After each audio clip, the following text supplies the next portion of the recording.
So I'm finishing up this last little strip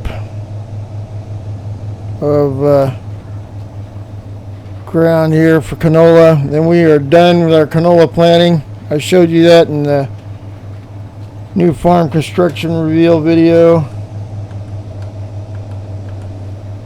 So, you know, one of the first memories I have as a kid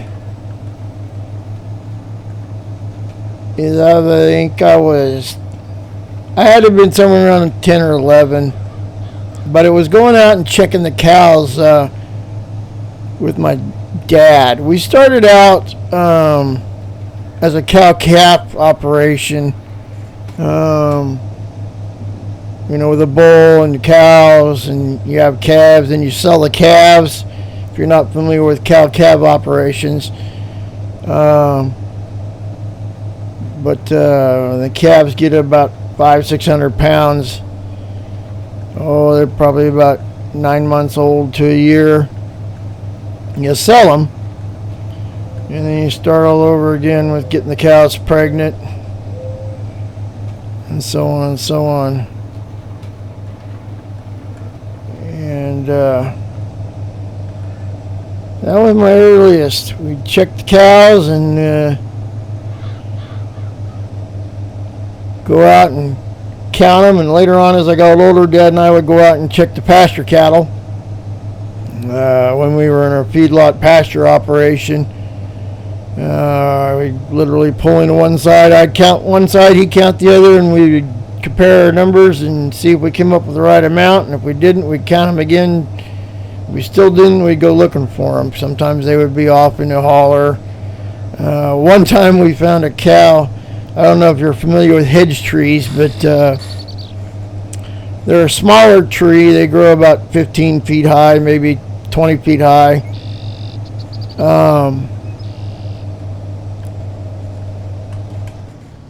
But we're done with the seeding, so I am going to fold this all up and drive it back to the house. But we couldn't find one cow. We didn't know where it was at. Looked all over for it. And finally found it. It had been scratching its neck and had gotten caught in the V of a tree, of the hedge tree. So we literally had to chop the tree apart to save the poor cow. And it's funny because it's more common than you would think. So I'm not driving this big monstrosity down the road. I'm going to go across the grass field. Across the field and then across the grass field. But yeah, so that was kind of my earliest memory of farming.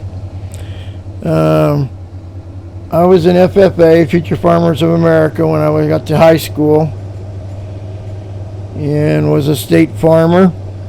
A highly coveted award for Future Farmers of America.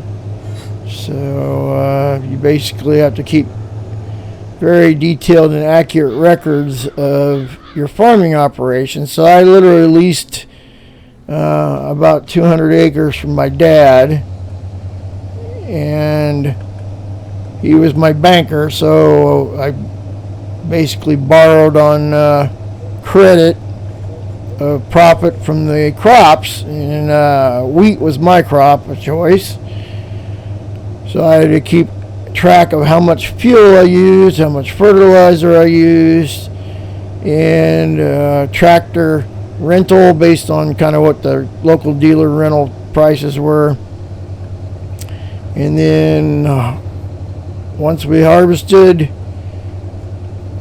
my dad got his cut for all the expenses and 10% for profit, and what was left was mine. And let me tell you, not much left after you pay all your expenses. That's why you don't see farmers, really rich individual farmers. The rich farmers you see are the ones that are running big corporate operations. But anyway, thought I'd share that with you. I might do a little more for a few more of these videos like this where I'm doing something and talking about my life growing up farming. If you like that, hit that like and subscribe, and leave a comment on what you think about me telling stories about my farm life growing up. See you later.